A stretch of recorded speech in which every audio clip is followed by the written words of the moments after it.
ಸಮಾಜದಲ್ಲಿ ಅಗತ್ಯ ಇರೋರಿಗೆ ಸಂತೋಷವಾಗಿ ಸಹಾಯ ಮಾಡುವ ಮನಸ್ಸಿರುವವರು ಅಪರೂಪ. ಇಂತಹ ಒಂದು ಅನನ್ಯ ವ್ಯಕ್ತಿತ್ವದ ಅಪರೂಪದ ಕಥೆ ಜಗನ್ನಾಥ ಶೆಣೈಯವರದು. ಇಂದಿನ ಪೀಳಿಗೆಗೆ ಮಾದರಿಯಾಗಿ ಸ್ಫೂರ್ತಿ ತುಂಬುವ ಕೊಡುಗೈ ದಾನಿಯ ಕಥೆ ಇದು.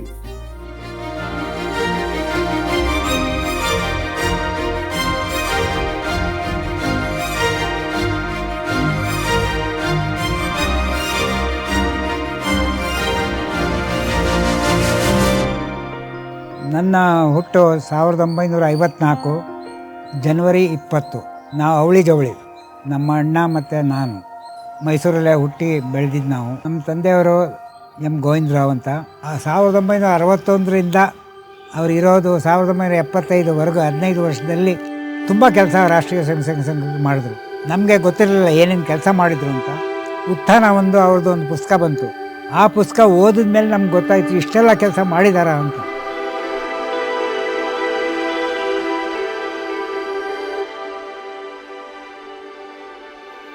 ಎಂ ಗೋವಿಂದರಾವ್ ಮತ್ತು ರಮಾಬಾಯಿ ದಂಪತಿಗಳ 5 ಮಕ್ಕಳಲ್ಲಿ 2ನೇಯವರಾಗಿ ಎಂ ಜಗನ್ನಾಥ ಶೆಣೈ ಜನಿಸಿದರು.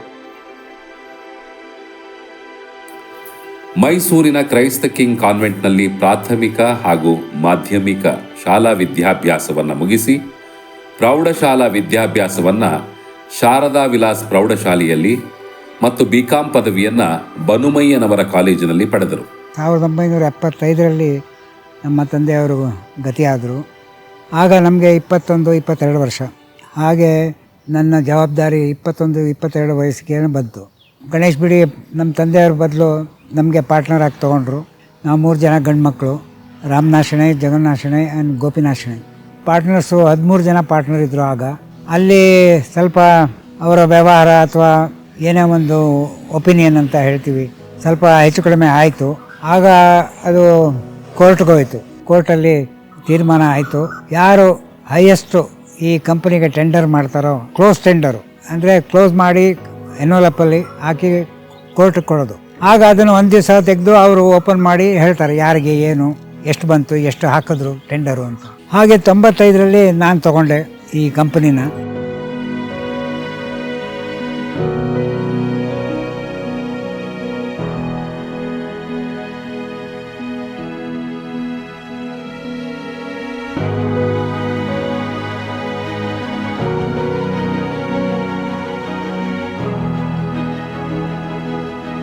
ಯಂಗ್ ಏಜಲ್ಲಿ ಫಾದರ್ ತೀರ್ಕೊಂಡು ಹೋದ್ಮೇಲೆ ಅಧಿಕಾರದ ಎಲ್ಲ ಇದು ಇವ್ರ ಕೈಗೆ ಬಂತು. ನಾನು ಅವಾಗ ಭಾಳ ಆಶ್ಚರ್ಯಪಟ್ಟೆ, ಈಗ ಹೇಗೆ ಮಾಡ್ತಾರೆ ಎಷ್ಟು ದೊಡ್ಡ ಕಂಪನಿ ಇವ್ರದ್ದು. ಅವಾಗ ಹೈಯೆಸ್ಟ್ ಟ್ಯಾಕ್ಸ್ ಪೇಯರ್ಸ್ ದೇಶದಲ್ಲಿ, ಮೋರ್ ದೆನ್ 1 lakh ಎಂಪ್ಲಾಯೀಸ್.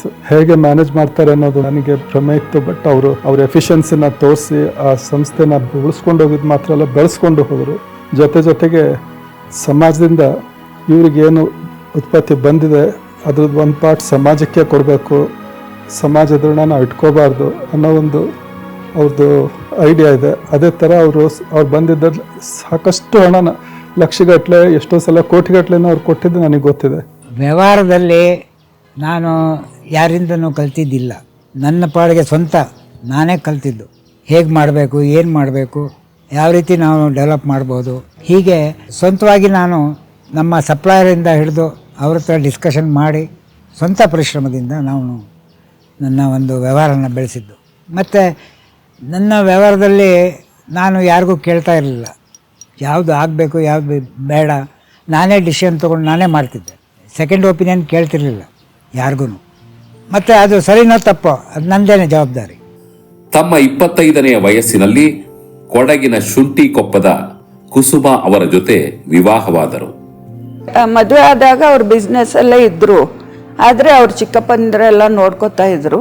ಅವ್ರಿಗೆ ಪಾಪ ನಮ್ಮ ಜೊತೆ ಟೈಮ್ ಸ್ಪೆಂಡ್ ಮಾಡೋದು ಕಮ್ಮಿ ಆಗಿತ್ತು ಆವಾಗ. ಅಂದರೆ ತುಂಬ ಬಿಸ್ನೆಸ್ದು ಎಲ್ಲ ಇದೆಲ್ಲ ಇತ್ತು ಅವ್ರಿಗೆ.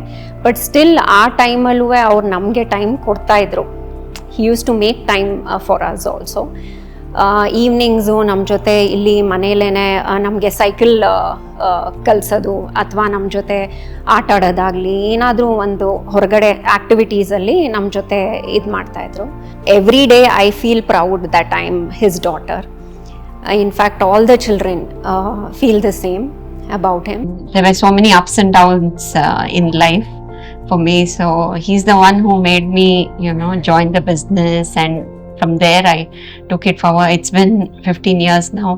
I'm in the hotel industry, and it's all because of him. And ಅವ್ರ ಬಗ್ಗೆ ಕೇಳ್ತಾ ಇರ್ತೀವಿ, ಅವ್ರ ಸ್ಟ್ರಗಲ್ಸು ಆ್ಯಂಡ್ ಅದೆಲ್ಲ ಕೇಳಿಬಿಟ್ಟು ನಮಗೂ ಒಂಥರ ಉತ್ಸಾಹ ಬರುತ್ತೆ, ಅವ್ರ ಥರ ನಾವು ಒಂದಿನ ಆಗಬೇಕಂತ. We are very lucky to have a father in law like him.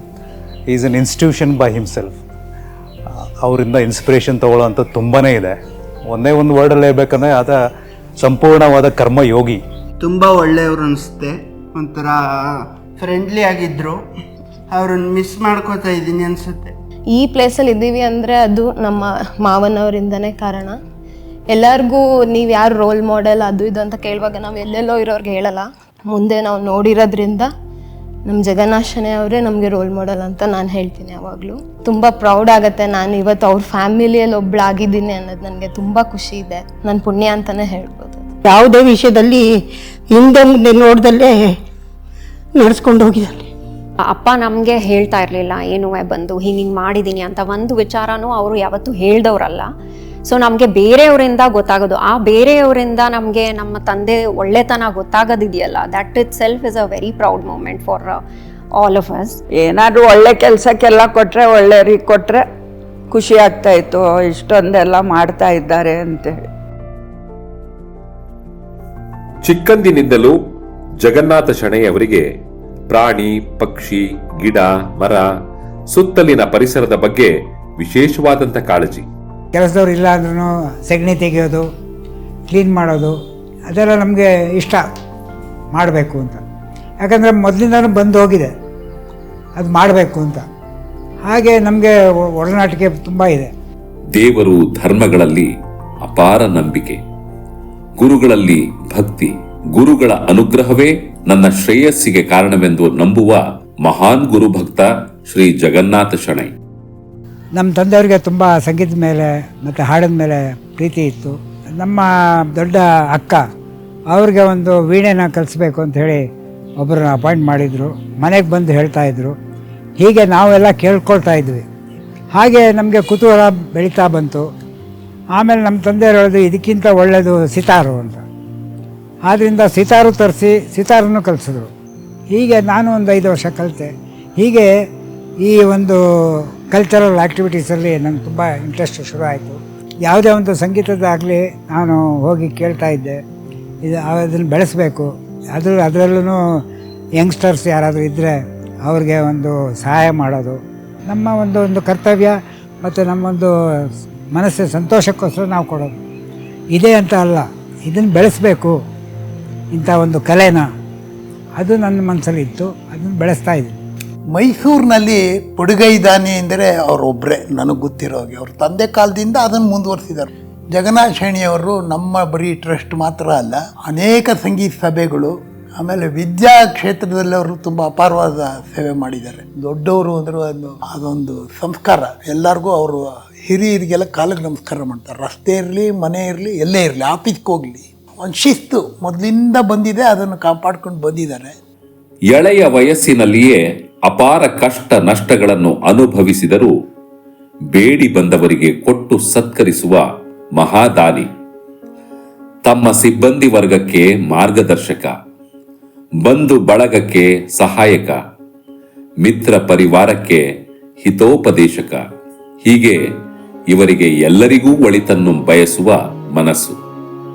ನಾವು ಎಕ್ಸ್ಪೆಕ್ಟ್ ಮಾಡೋದಕ್ಕಿಂತ ಜಾಸ್ತಿ ಇನ್ಕಮ್ ಬಂದಾಗ ನಮಗೆ ಅನಿಸುತ್ತೆ ಏನು ಮಾಡೋದು ಅಂತ. ಎಲ್ರಿಗೂ ಅನಿಸಲ್ಲ, ಅದು ಬೇರೆ ವಿಷಯ. ನನಗನ್ಸಿದ್ದು ನಾನು ಹೇಳ್ತಾಯಿದ್ದೀನಿ. ಅದರಲ್ಲಿ ಸ್ವಲ್ಪ ಆದರೂ ನಾವು ಸಹಾಯ ಮಾಡಬೇಕು, ಒಳ್ಳೆ ಕೆಲಸಕ್ಕೆ ಹೋಗಬೇಕು ದುಡ್ಡು. ನನ್ನ ಪಾಲಿಸಿ ಏನಂದರೆ, ಲಿಮಿಟ್ಗಿಂತ ಜಾಸ್ತಿ ಇಟ್ಟರೆ ಮಕ್ಕಳು ಹಾಳಾಗ್ತಾರೆ. ನಮ್ಮ ತಂದೆಯವ್ರು ಹೋಗ್ಬೇಕಾದ್ರೆ 10,000 ಡೆಪಾಸಿಟ್ ಇರಲಿಲ್ಲ ಮಕ್ಕಳ ಹತ್ರ. We are minus 4.5 lakhs rupees. ನಮ್ಮ ತಂದೆಯವರೇ ನಮ್ಮ ಸ್ಟಾಫ್ ಆಗಲಿ ಯಾರೇ ಆಗಲಿ ಓದ್ತಾ ಇದ್ದೀರಿ ಏನಾದರೂ ಸಹಾಯ ಮಾಡಿ ಅಂದ ತಕ್ಷಣ ಅವರು ಫಸ್ಟ್ ಪೇಮೆಂಟ್ ಮಾಡ್ತಿದ್ರು. ಅದನ್ನೆಲ್ಲ ನಾವು ನೋಡಿದ್ವಿ, ಇಷ್ಟೆಲ್ಲ ಮಾಡ್ತಾ ಇದ್ದಾರೆ ಅಂತ. ಹೀಗೆ ಅದೊಂದು ರೀತಿಯಲ್ಲಿ ನಮಗೆ ಒಂದು ಉತ್ಸಾಹ. ನಾವು ಕೊಡಬೇಕು, ದೇವರು ಇಷ್ಟಾದರೂ ಕೊಟ್ಟಿದ್ದಾನೆ, we have to do something to the society. ಅವರ ಒಂದು ಸಂಸ್ಥೆ ಅಂದರೆ ಮಂಗಳೂರು ಗಣೇಶ್ ಬಿಡಿಯ ಸಂಸ್ಥೆಯಲ್ಲಿ ಅವರಿಂದ ಸಾವಿರಾರು ಒಂದು ಕುಟುಂಬ ಅವರಿಂದ ಜೀವನ ಪಡೀತಾ ಇದೆ. ಅದು ಬಹಳ ಮುಖ್ಯವಾದ ವಿಷಯ. ಅದು ಸಮಾಜಕ್ಕೆ ಅವರು ಒಂದು ಕೊಡ್ತಿರೋ ಒಂದು ದೊಡ್ಡ ಕೊಡುಗೆ. Very valuable and very heavy white champion Jagannath Shenoy ಅವರು ಪ್ರೆಸಿಡೆಂಟ್ ಆದಮೇಲೆ ಅವರ ಗೈಡೆನ್ಸ್ ಪ್ರಕಾರ ನಮ್ಮ ಸಂಸ್ಥೆ ಚೆನ್ನಾಗಿ ನಡ್ಕೊಂಡು ಹೋಗ್ತಾ ಇದೆ. ಆ್ಯಂಡ್ ಸ್ಪಿರಿಚುವಲ್ ಫೀಲ್ಡಲ್ಲಿ ಅವರು ತುಂಬ ಎಲ್ಲರಿಗೂ ಒಳ್ಳೇದು ಮಾಡ್ತಾ ಇರ್ತಾರೆ. ಹಾಗಾಗಿ ಅವರು ನಮ್ಮ ಸಂಸ್ಥೆಗೆ ಪ್ರೆಸಿಡೆಂಟ್ ಆಗಿರೋದು ನಮ್ಮದು ಪೂರ್ವಜನ್ಮ ಪುಣ್ಯ ಅಂತಲೇ ಹೇಳ್ಬೋದು. ನಗರದಲ್ಲಿ ಹಿಂದಿನ ಕಾಲದಲ್ಲೆಲ್ಲ ರಾಜರು ಮಹಾರಾಜರು ಸಂಗೀತಕ್ಕಾಗಲಿ ಅಥವಾ ಇನ್ಯಾವುದೋ ಬೇರೆ ಕಲೆಗಳಿಗೆ ಅವರು ಆಶ್ರಯ ಕೊಡ್ತಾ ಇದ್ರು. ಈಗ ಮಹಾರಾಜರು ಇಲ್ಲ, ರಾಜರು ಇಲ್ಲ. ಇಂಥ ಸಮಯದಲ್ಲಿ ಜಗನ್ನಾಥ್ ಶೆಣಾಯ್ ಅವ್ರು ಮಾಡೋ ಕೆಲಸ ನಮ್ಮ ಸಾಕಷ್ಟು ಮಾಡಿದ್ದಾರೆ. ಸೊ ಪ್ರಾರಂಭದಿಂದಲೂ ಅವರು ನಮ್ಮ ಸಂಸ್ಥೆಗೆ ಸಾಕಷ್ಟು ಧನ ಸಹಾಯ ಮಾಡಿ ಸಂಸ್ಥೆ ಬೆಳೆಯೋಂಗೆ ಕಾಪಾಡ್ಕೊಂಡು ಬಂದಿದ್ದಾರೆ. ಬರೀ ಸಂಗೀತ ಕ್ಷೇತ್ರವೇ ಅಲ್ಲ, ವೈದ್ಯ ಕ್ಷೇತ್ರ ಆಗಲಿ ಅಥವಾ ಶಿಕ್ಷಣ ಕ್ಷೇತ್ರದಲ್ಲಾಗಲಿ ಬಹಳ ಕೆಲಸಗಳು ಮಾಡಿದ್ದಾರೆ. ಅದನ್ನು ಯಾರೂ ಮರೆಯೋಂಗೆ ಇಲ್ಲ. ಒಂದು ಮಾತು ನಾನು ಹೇಳ್ತೀನಿ, ಮೈಸೂರಿನ ಸಾಂಸ್ಕೃತಿಕ ಕ್ಷೇತ್ರದಲ್ಲಿ ಅವರ ಸಹಾಯ ಪಡೆದೇ ಇರುವಂತಹ ಯಾವ ಸಂಸ್ಥೆಗಳು ಇಲ್ಲ ಅಂತ ನಾನು ಹೇಳಬಯಸ್ತೇನೆ. ಗಾನಯೋಗಿ ಪಂಡಿತ್ ಪಂಚಾಕ್ಷರಿ ಗವಾಯಿಗಳವರ ಸಂಗೀತೋತ್ಸವವನ್ನು ನಮ್ಮ ಸ್ವರಸಂಕುಲ ಸಂಗೀತ ಸಭೆಯಲ್ಲಿ ಪ್ರತಿ ವರ್ಷ ಮಾಡ್ತಾ ಬಂದಿದ್ದೇವೆ. ಆ ಇಡೀ ಕಾರ್ಯಕ್ರಮದ ಪ್ರಾಯೋಜಕತ್ವವನ್ನು ಇಂದಿಗೂ ಅವರು ಅದನ್ನು ಮಾಡಿಕೊಂಡು ಬರ್ತಾ ಇದ್ದಾರೆ. ಸೊ ಹಾಗಾಗಿ ಸಂಗೀತ ಕ್ಷೇತ್ರಕ್ಕೆ ನಮ್ಮ ವೈಯಕ್ತಿಕ ಜೀವನಕ್ಕೆ ತುಂಬ ಸಹಾಯ ಮಾಡ್ತಾ ಬಂದಿದ್ದಾರೆ.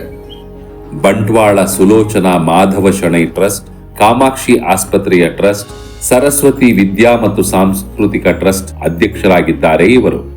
ಬಡ ವಿದ್ಯಾರ್ಥಿಗಳಿಗೆ ಅನುಕೂಲವಾಗಲೆಂದು ತಂದೆ ದಿವಂಗತ ಎಂ ಗೋವಿಂದರಾವ್ ಅವರ ಹೆಸರಿನಲ್ಲಿ 1993ರಲ್ಲಿ ಜ್ಞಾನ ವಿಕಾಸ ಕೇಂದ್ರವನ್ನ ಮೈಸೂರಿನಲ್ಲಿ ಸ್ಥಾಪಿಸಿ ಬಡಬಗ್ಗರಿಗೆ ವಿದ್ಯೆಯ ಯೋಗ ದೊರೆಯುವಂತಾಗಲು ಅನುವು ಮಾಡಿಕೊಟ್ಟಿದ್ದಾರೆ. ನನ್ನ ದಿನಚರಿಯಲ್ಲಿ ಪ್ರತಿದಿನ ಬೆಳಿಗ್ಗೆ ಒಂದು 10 ಗಂಟೆಯಿಂದ ಸುಮಾರು 12-12:30ವರೆಗೆ ನಾವು ಅವರು ಮೈಸೂರಿನಲ್ಲಿ ಇದ್ದಷ್ಟು ದಿನವೂ ಜೊತೆಗೆ ಸೇರ್ತೀವಿ. ಒಟ್ಟಿಗೆ ಬೇರೆ ಬೇರೆ ವಿಷಯಗಳನ್ನು ಮಾತಾಡ್ತೀವಿ. ಬಿ ವಿ ಕಾರಂತ ರಂಗ ಪ್ರತಿಷ್ಠಾನದ ಮ್ಯಾನೇಜಿಂಗ್ ಟ್ರಸ್ಟಿಯಾದ ನಾನು ಕಾರಂತರ ಸಂಗ್ರಹದಲ್ಲಿದ್ದ ಸುಮಾರು 15,000ದಷ್ಟು ಪುಸ್ತಕಗಳನ್ನು ಅದಕ್ಕೆಲ್ಲ ಒಂದು ವ್ಯವಸ್ಥೆ ಮಾಡಬೇಕಾಗಿತ್ತು. ಟ್ರಸ್ಟಲ್ಲಿ ಕಾರಂತ್ ಮತ್ತು ಪ್ರೇಮ ಇಬ್ಬರೂ ಹೋದ ಮೇಲೆ ನಮ್ಮ ಹತ್ರ ಏನು ಹಣದ ಇದೇ ಇರಲಿಲ್ಲ. ಅಂಥ ಸಂದರ್ಭದಲ್ಲಿ ಹೆಗ್ಗೋಡ್ನಲ್ಲಿ ನಾವು ಬಿ ವಿ ಕಾರಂತ ರಂಗ ಸಂಕೀರ್ಣ ಅಂತ ಒಂದು ಮಾಡುವಂಥ ನಿರ್ಧಾರಕ್ಕೆ ಬಂದಾಗ ಶೆಣೆಯವರು ತುಂಬ ಹೃದಯದಿಂದ ಅದಕ್ಕೆ ನಮಗೆ ಸಹಾಯ ಮಾಡಿದ್ರು. ನೋಡಿ, ಅದು ಶೆಣೆಯವರಿಗೆ ಹಾಗೆ ನೋಡಿದ್ರೆ ಬಿ ವಿ ಕಾರಂತರು ಯಾರು ಅಥವಾ ಅವರ ಆಳ ಅಗಲ ಅವರಿಗೂ ಏನು ಗೊತ್ತಿರಲಿಲ್ಲ. ಆದರೆ ಯಾವುದೋ ಒಳ್ಳೆಯದಕ್ಕೆ ಇವನು ಹೇಳ್ತಾ ಇದ್ದಾನೆ ಅನ್ನುವಂಥದ್ದು ಅವರಿಗೆ ಮನಸ್ಸಟ್ಟಾಗಿ ಅದನ್ನು ಯಾವಾಗಲೂ ಕೇಳ್ತಾ ಇದ್ರು. ಆಯ್ತಾ ಅದು ಕೆಲಸ ಮುಗಿತಾ, ಅಂಥ ಒಂದು ಕೆಲಸ ಆಗಲಿ. ಒಬ್ಬ ವ್ಯಕ್ತಿ ಬದುಕಿನಲ್ಲಿ ತಾನೆಷ್ಟು ಗಳಿಸಿದ್ದೇನೆ, ಉಳಿಸಿದ್ದೇನೆ ಎನ್ನುವುದಕ್ಕಿಂತ ಸಮಾಜಕ್ಕೆ ತಾನೆಷ್ಟು ನೀಡಿದ್ದೇನೆ ಎನ್ನುವುದರಿಂದ ಆತನ ವ್ಯಕ್ತಿತ್ವವನ್ನು ಸಮಾಜ ಗುರುತಿಸುತ್ತದೆ, ಬಹುಕಾಲ ನೆನಪಿಟ್ಟುಕೊಳ್ಳುತ್ತದೆ. ಹಾಗೆ ನಮ್ಮೆಲ್ಲರಿಗೂ ಸಮಾಜಕ್ಕೆ ತಮ್ಮ ಕೈಲಾದಷ್ಟು ಕಾಣಿಕೆ ನೀಡಬೇಕು ಎನ್ನುವುದನ್ನು ಜಗನ್ನಾಥ ಶೆಣೆಯವರು ತಮ್ಮ ನಡೆಯಿಂದ ನಡೆದು ಮಾದರಿಯಾಗಿದ್ದಾರೆ, ಸ್ಫೂರ್ತಿಯಾಗಿದ್ದಾರೆ. ನಮ್ಮ ಸಮಾಜದಲ್ಲಿ ಸಾಂಸ್ಕೃತಿಕ ಬೆಳವಣಿಗೆಗೆ ಕಾರಣರಾಗಿದ್ದಾರೆ. ಇಂತಹ ಸಮೃದ್ಧ ಬದುಕಿನಿಂದ ನಾವೆಲ್ಲರೂ ಕಲಿಯಬೇಕಾಗಿದೆ. ನಾವೆಲ್ಲರೂ ಅವರ ಸಾರ್ಥಕವಾದ ಬದುಕನ್ನು ಗಮನಿಸಬೇಕಾಗಿದೆ. ಜಗನ್ನಾಥ್ ಶೆಣೈ ಅವ್ರ ಬಗ್ಗೆ ಬರೀ ಪದಗಳಲ್ಲಿ ವರ್ಣಿಸೋದು ಬಹಳ ಕಷ್ಟ. ಎಲ್ಲ ಪದಗಳನ್ನು ಮೀರಿದವರು. ಅದಕ್ಕೆ ನಾನೊಂದು ಪದಾನೇ ಬರೆದ್ಬಿಟ್ಟಿದ್ದೀನಿ. ವಂದನೆ, ಅಭಿವಂದನೆ, ನಿನಗೆ ಪ್ರೀತಿಯ ವಂದನೆ. ವಂದನೆ, ಅಭಿವಂದನೆ, ನಿನಗೆ ಪ್ರೀತಿಯ ವಂದನೆ. ಸರಳತೆಯ ಸಾಕಾರ ಮೂರುತಿ, ಸರ್ವಜನ ಸಂಪ್ರೀತನೆ. ಸಾಮರಸ್ಯದ ಪ್ರೇಮ ಮೂರುತಿ, ಸಕಲ ಸದ್ಗುಣಧಾಮನೆ. ನಿನ್ನ ಕೀರುತಿ ಗಗನದೆತ್ತರ, ನಿನ್ನ ಸಾಧನೆ ಭುವಿಯ ಬಿತ್ತರ. ನೀನು ನಡೆಯುವ ಹಾದಿಯೆಲ್ಲ ಬೆಳಕ ಕುಡಿಗಳ ಆಗರ. ನೀನು ನಡೆಯುವ ಹಾದಿಯೆಲ್ಲ ಬೆಳಕ ಕುಡಿಗಳ ಆಗರ. ನೀನು ಕರ್ನಾಟಕದ ಕಣ್ಮಣಿ, ಧರ್ಮರತ್ನಾಕರನು ಸದ್ಗುಣಿ. ಈ ಸಮಾಜ ಸುಧಾರಕನು ನೀ, ಮನುಜ ಮೌಲ್ಯವನರಿತ ಉದ್ಯಮಿ.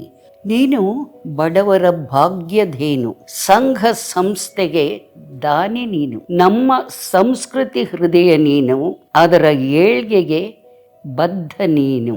100 ವರುಷದ ಹರುಷವಿರಲಿ, ದೈವ ನಿನ್ನನು ಹರಸುತ್ತಿರಲಿ.